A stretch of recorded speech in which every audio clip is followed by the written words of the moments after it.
Welcome to the Amazing Entrepreneurs Club. I'm Sid Meadows and I'm your host. And I'm glad that you're joining us today for this conversation with amazing entrepreneur, Dr. Kristen Donnelly. Now, Kristen is a 3-time TEDx speaker, an international empathy educator, and researcher with 2 decades experience in helping people understand the beauty in difference and the power in inclusivity. So let's dive in. Welcome, Dr. Kristen. It's great to see you. Oh my gosh, it's such an honor to be here, Sid. So excited. So, Dr. Kristen, let's just jump right in. Tell everybody listening who you are and what you do. I am Dr. Kristen Donnelly, and I am the co-owner of a second-generation co-owner, actually, of a network of companies called the Abbey Companies, where we believe in impacting lives and generating wealth, creating wealth. It's my family. I run it with my little brother. And while my brother does the impacting through manufacturing, most of our divisions center around manufacturing, dyes and colorants and epoxies. My way of impacting lives and creating wealth is to create thoughts around empathy in particular. I work with my best friend, Dr. Erin Hinson, and we run Abbey Research, it's called, and we call ourselves the good doctors. We both have PhDs in social science, and we spend our days helping folks figure out how to be empathetic, because it's actually not about emotions, it's about understanding. So we talk about essentially how to human better, because none of us know what we're doing. So we just try to help everybody human on a different level. Okay, so I really like that, helping people understand how to be better humans. But before we dive into that for a quick second, I want to go back for just a minute. You and your little brother, which I love, own a company that your dad founded, and you totally skipped over what it is you really do. So I want you to tell us what Abbey Companies, what do you guys do? So Abbey Companies is a couple different divisions. Abbey Color is our flagship, and we manufacture dyes and colorants for the pharmaceutical and industrial industries. The thing you're going to know us the most for is that we are the color of Advil. We also manufacture, we're the world exclusive manufacturers of the stain that diagnoses cancer. One of the stains that diagnoses cancer, we make the hematoxylin and the H&E stain. And we also make the dye for sutures. So like the black stitches, that's us. We're the only ones. And we're the only ones in America that are class certified by the FDA to make the ocular marker to diagnose glaucoma. So every time you go to the eye doctor and you cry that yellow stuff, that's us. We made it in a tiny factory in Philadelphia. And you have helped us impact lives and create wealth by getting your eyes tested. Okay, that's just like a mic drop moment right there. I knew part of that. I did not know all of that. And I think that's absolutely amazing. And the first time I actually heard you say what you guys did, I was like taken aback. I was like, there's a company that does this. Like, wow, how cool is that? So I love it. We're going to drop the links in the show notes to the company so people can go check out who you are and what your company does a little bit more. But I'm also really interested about your business and that second company, if you will, Abbey Research, that you do with the other good doctor. So tell us a little bit about what it is you and the other good doctor are doing in a little more detail, besides making us be better humans. This is one of the things I love about our jobs, I will say, is that it's so simplistic to say, right? Like we help you all be better humans. We help you listen better. We do all these kind of things. And then if we really unpack everything, it's 30, 40, 50, 500 years of work. And that's what I love, that everything we're doing is super simple and really challenging at the exact same time, because I think the best parts of humanity are those things. So just briefly, the history of Abbey Research is that Erin and I were both in the higher ed world. We were both getting our PhDs, and we realized that the academy was not for us for a host of reasons, including that we wanted to take the world-class education that we got in how to do research and how to help people and serve the world with it. Higher ed kind of, you need to innately keep all the knowledge within the academy to further your career. And so we said, well, what if we don't want to further that career? And what if we want a different one? So I started it first. I moved back home first in 2015. She and I were both living in Northern Ireland. I should say that we're both Americans, but we were both doing our PhDs in Northern Ireland. So my husband and I emigrated back in 2015 and started Abbey Research, and then Aaron joined me. And it's been an evolution. You and I have talked about this a little bit on Clubhouse, Sid, that what I thought we were going to be and who I thought we were going to be in 15, 16, 17, and then who we are in 21 is really different. And there's been a nugget there all along to help people ask better questions, both of themselves and of the organizations that they're in or that they run. And so fundamentally, that's still what Abbey Research does. We help you ask better questions. We help you understand yourself and the world around you better. And we do that through 4 methods. One is we have a podcast called The Culture Cast, where 3 times a week, Aaron and I talk about the world through the lens of empathy to help you think more empathetically. Then we have a YouTube channel where it's the same content. You just watch us laugh instead of listen to us laugh. And then we run workshops for organizations, and we also do keynote speaking, or I do mostly keynote speaking. And under that is where the TEDx's fall. And we've got some online master classes and some things like that too. But mostly we spend our time helping you ask better, asking you're being curious about yourself. Sure. So I love how you broke it down into the 4 buckets. And I think a lot of entrepreneurs don't understand how to break their business down and really what you focus on. I am curious though, can you define for us and for our listeners, like, who's your ideal customer? Who is the customer that you really go after to serve in your business? Everyone, which is terrible. And I understand that, but that's one of the reasons that's why we have different buckets. So fundamentally, we want to serve anyone who wants to be a better person. That's the mission. Anyone who wants to human on a deeper level. But then when we're talking about organizations, we're talking mostly about, we respect this, larger corporations, possibly with smaller teams, or, we work with schools and churches and colleges and universities. And the only requirement really is that you can pay our fee and that you want to learn. We are not interested in being part of your tick box diversity and inclusion exercise, because what we're saying is much more challenging than the normal tick box exercises, as it were. And so we're pretty picky about who we work with, because we want to be part of sustainable change within you and your organization. But in terms of who watches our YouTube channel, who wants to subscribe to the podcast, do you want to learn more about the planet? Come join us. And so we really believe ourselves to be postured as in service to the world. And now I should say this, some of our ability to do that is because we are selling thoughts and not programs. We're not coaches. We don't make widgets. We are selling thoughts and ideas that can be applied to a wide variety of people's lives.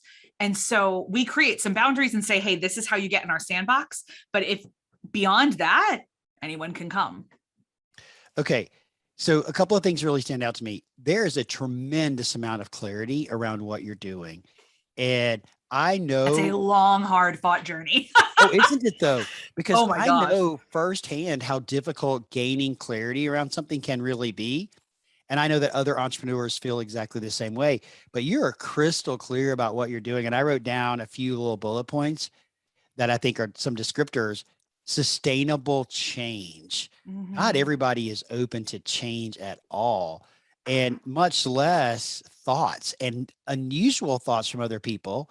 And then I just love be a better human. I think if we all took one step forward to being a better human each and every day, friends, the world would be a much better place. And I just can't echo that enough.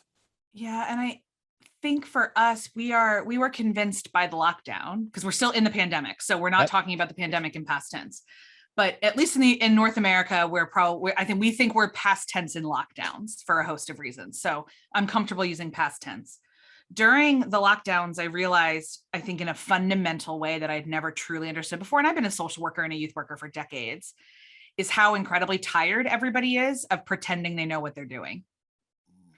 And so we wanted to create spaces for people to ask, quote unquote, embarrassing questions. We want to be that, like, you cannot shock us. You cannot ask us a stupid question. We can tell if you're just coming for us or if you're genuinely curious, and we will answer anything.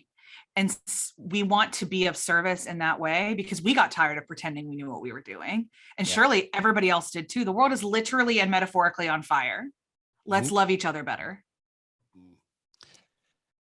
Please, you can just say that again for me because I just I'll even say it for you. Let's love each other better. There's so much power in that. So I could hang out here for quite a while and talk about this, but I'm not because I promised we're going to be like 30 minutes or so is what I said. So I want to make sure that we honor that. But I love what you're doing. I love the mission. I love the empathy talks that you do. I know you do a lot of little empathy tips on Instagram because I follow you there. I think that's really cool. But Kristen, what I'm really curious about here is what made you want to be an entrepreneur? I mean, what was that drive that said, I got to go out on my own and become an entrepreneur? Man, you know what, Sid, for the first 5 years of this thing, I would have told you I'm not. And I would have told you that I have no entrepreneurial skills. I don't understand anything about business. And all of that was deep-seated fears and imposter syndrome. Of course, I know what business looks like. I've been in it since I was 7. Like, of course, I understand entrepreneurship. I've been watching it since I was 7. Sure. And so really, when I first got that idea, when I was sitting in a cafe in Belfast, Northern Ireland, with my PhD supervisor, a guy named John Brewer, who is just one of the best humans that the earth has ever seen. And I said, well, I don't think I want a job in academia because I don't want to keep letting other people make money off of my labor. And he said, yeah, no, you don't want to do that. He said, what if you just started your own thing?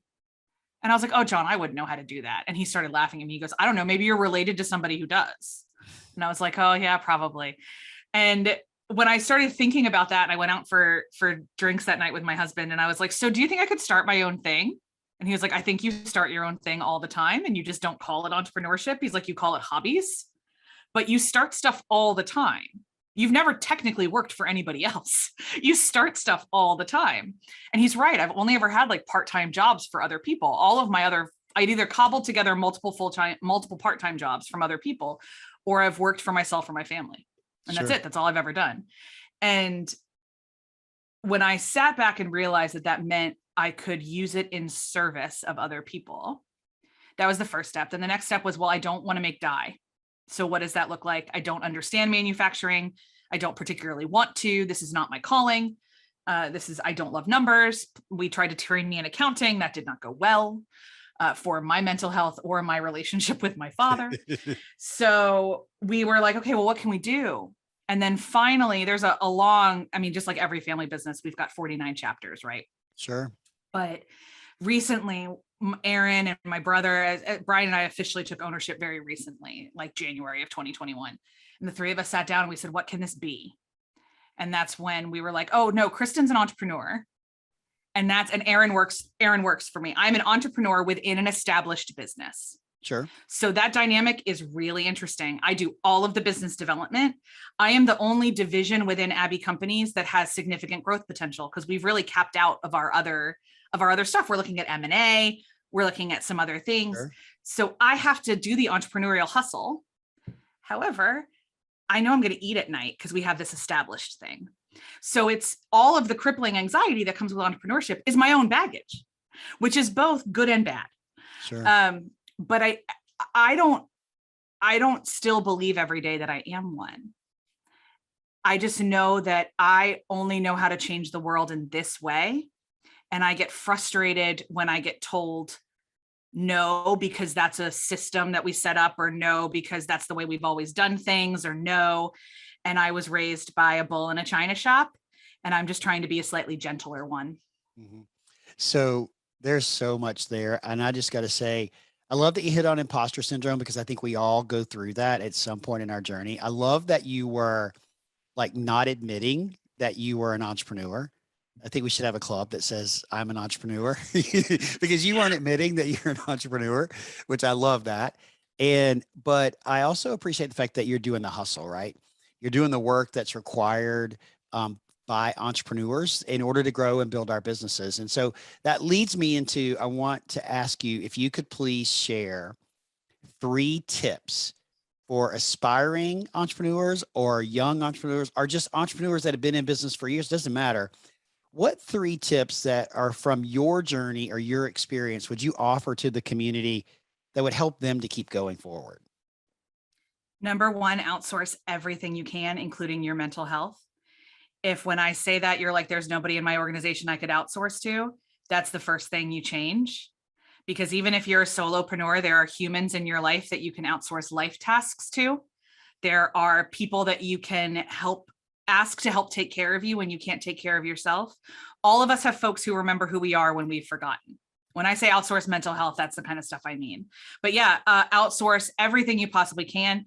If you are operating under the myth that you can do this alone, I will let you know that way lies literal madness. Please stop. Number 2, you matter. Even when your bank account says you don't, you matter. And your voice matters, and your mission matters, and your passion matters. Because like I've been saying this entire podcast, none of us know how to human. We're all figuring it out as we go along. And we need your vision and your passion and everything else. And the third thing, and my life motto, the thing I walk through the world with, is first do no harm and then do you. If what you are doing does not harm yourself or others or the planet, chase your joy. Chase your joy. If you really, really deeply want to make, I don't know, enamel pins on Etsy, mazel, those are super popular. Have fun. Whether or not you can make it a capitalistic, success is a separate conversation. But in terms of what you do with your time, first do no harm and then do you. Don't let anyone tell you that what you do is not worth your time if it brings you joy. Wow. Those are great tips. And I'm going to say that the one that I love the most, I'm sure if you're listening, you probably picked out one of the 3 that you love the most. The one I love the most is you matter, even if your bank account doesn't say that you do. That is so powerful, Kristen, because I talk to entrepreneurs a lot. I work a lot with them. I'm on Clubhouse with them. I mean, in a variety of different places with entrepreneurs. And the one thing that when you hear the imposter syndrome come up and you hear people doubting themselves or questioning whether they should have a podcast or not have a podcast, I just say to them, your voice matters. And there is one person, that's all it is, one person on the other side of the screen, the other side of the microphone or in your ear. And if you help one person, then you've done exactly what you needed to do. So keep going because there's someone waiting on you. There is someone waiting for your message. Oh, for sure. And it is so hard that one of my least favorite phrases in business is when people say, if you can't measure it, it doesn't matter. I want to throat punch that statement because it's not true. You cannot measure your impact. I've been in nonprofit work for 20 years. You can't. We can try it as best we can. And so if you are operating under your calling, you're never going to be able to measure it. Now, measuring whether or not you can pay your rent, super important. I endorse eating. It's a great thing we've all become accustomed to. However, your calling and your mission are not always measurable. And the lie that it is part of our obsession with productivity, especially in North America. You as a human person matter because you are a human person. That's it. It doesn't get more complicated than that. So, and the quicker we can believe that, the quicker we can be even more effective entrepreneurs. It's the catch-22. So I've had the opportunity to know Kristen for, I don't know, several months, probably since around February or March. We got connected maybe a little bit before that and hanging out on Clubhouse where we met. And I've listened to her talk quite a bit. I've been into rooms that she's hosting and I love everything that you're doing. Okay. Everything that you're doing. But what you just said was like, wow. I mean, I learned so much in the last couple of minutes from you that I just think it's amazing. And I have a follow-up question, and then we're going to go to our next part of the podcast. Okay. Okay. How does someone discover their calling? So this is when I tell you need me on for a whole separate episode because that's a whole thing. I'm going to invite you back. Don't worry. But how the short answer is that our calling, and I steal this from Parker Palmer. He wrote a tiny little book called Let Your Life Speak that I was forced to read in college and I've never forgotten. Okay. Say his name again. Parker Palmer. And the book is called Let Your Life Speak. Okay. We're going to drop the link to that book in this episode. So go ahead. And his formula is that your calling is where your deepest passion meets the world's deepest need. Your deepest passion meets the world's deepest need. Wow. So in my mind, that's an ongoing journey. You might know elements of it. You might be able to flirt with the edges of it. But it's an intentional journey. So your calling is not your profession. Your calling is not necessarily the thing that makes you money. For me, my calling on the planet, and I have thought this forever, is to leave it better than I found it. That's it. It's to love the person in front of me the best I know how on any given day. And how I enact out that calling is this company, is my family mission statement, is my family. We as a family believe in impacting lives and creating wealth, that's our calling as a family. The two folks that married into that. The kids that are being raised in that are being raised in that. And how that manifests in different conversations or elements I believe that part of my calling is part of why I do things like write fan fiction, because it impacts lives and creates emotional wealth in other people. So my calling is the whole totality encompassing thing of why I get out of bed in the morning. When the tasks I'm doing suck and I don't want to do them, the calling is what propels me. But it's a, let's say 20-year journey for me to figure out how to articulate it. So it's a thing. Well, I'm going to order the book and I'm going to read the book. But I want you to clarify something for our listeners. Impacting lives and creating wealth. I want you to explain the creating wealth part, because I'm not sure. I want everybody to understand the mission of your family and why this is so important. Can you explain that, please? I'd be delighted to. So for us, it's holistic wealth. So that's emotional, financial, physical, spiritual, economic, communal. We believe deeply in impacting all of our stakeholders, whether that's our employees, our community, our neighborhoods, our families, our customers, with creating wealth within their own lives. So that means for sure, like we got to keep the lights on and we pay our folks living wages and above that for commensurate things. But we also make sure that if somebody, like one of our employees got into a car accident while she was at work, well, I went to the ER with her, because that's part of creating wealth. And we help folks pay for college for their kids so their kids don't have to be strapped down with debt, because that's part of creating generational economic wealth. And there's also spiritual wealth. We make sure that folks have places to pray during the day according to their religious needs and all of those kind of things. So we believe in holistic wealth, that the English language is the crappiest one that we have, honestly. Like every other language has more words for things. But the only one we have in English is wealth. And so many people assume that means we want to hoard. And we don't. Creation is not hoarding. Creation is just the act of creation. And so we create and we spread as quickly as possible, because our faith does not allow us to hoard. Okay. The important thing for me here was the definition of the word wealth. Most people immediately go to the definition of the word wealth as money. Mm-hmm. You are describing it as much more than money. And I think that's really, really important for people to take away. So I appreciate you sharing that.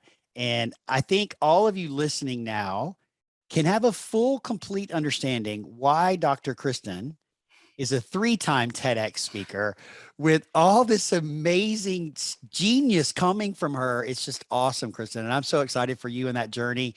And guys and gals, one day we're going to be able to say we knew Dr. Kristen when.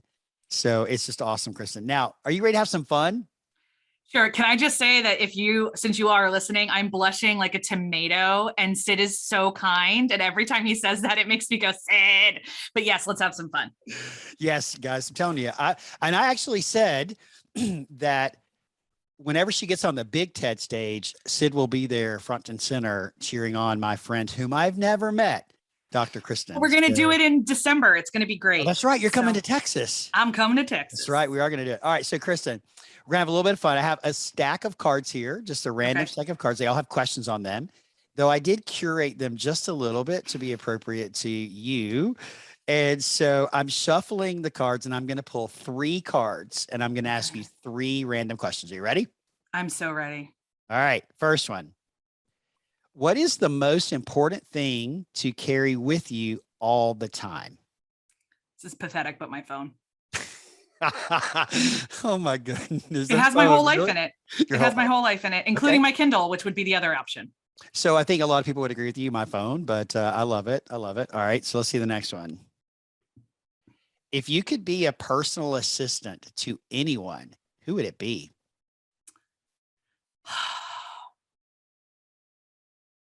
Personally, like just like super Yeah. fun dream, I'd say Lin-Manuel Miranda. All right, well, slow down and say that name again. Who? Lin-Manuel Miranda, he wrote Hamilton. Oh, okay. So why him? Just out of curiosity. I love how his brain works. Mhm. And I love that he is using art to change the world. And I'm a singer and a Broadway enthusiast, and I wanted to be on Broadway when I was a little girl. And that's not my calling. And so I'd love to support. I believe that art fundamentally changes who we are. And I want to support someone that's doing that. I would I be a terrible personal assistant, though. Let's be super clear. I would be atrocious. So this wasn't about whether you'd be good or bad, just like what if you could. And the whole point of us having a little bit of fun here is also to give our listeners the opportunity to get to know you from a little bit of a different perspective, like sharing the insight that you love musical drama and theater. I Love it. also know that there's a couple of other things that you really like pop culture and I do. fandom and stuff I like that. do. So, but that's because I've been hanging out with you for a while. All right, one last question. You ready? Mm-hmm. Who's the best female role model in your life? My mother. Mm. My mother, who is a saint among women, and my mother has demonstrated for me every day of my life that being a mother is a calling, Mm. and that there are people that are made to mother in all variety of ways. And I've known forever that I did not want to be a biological mom. I'm a mothering spirit, but I don't want to be a mom. And since I started saying that when I was 11 or 12, she just said, "You're called to change the world in other ways." She flew with me in the middle of the pandemic to California to give my first TEDx talk. She was there the whole time. There is nobody else that I would have wanted there. She is gentle and kind and fierce and wise.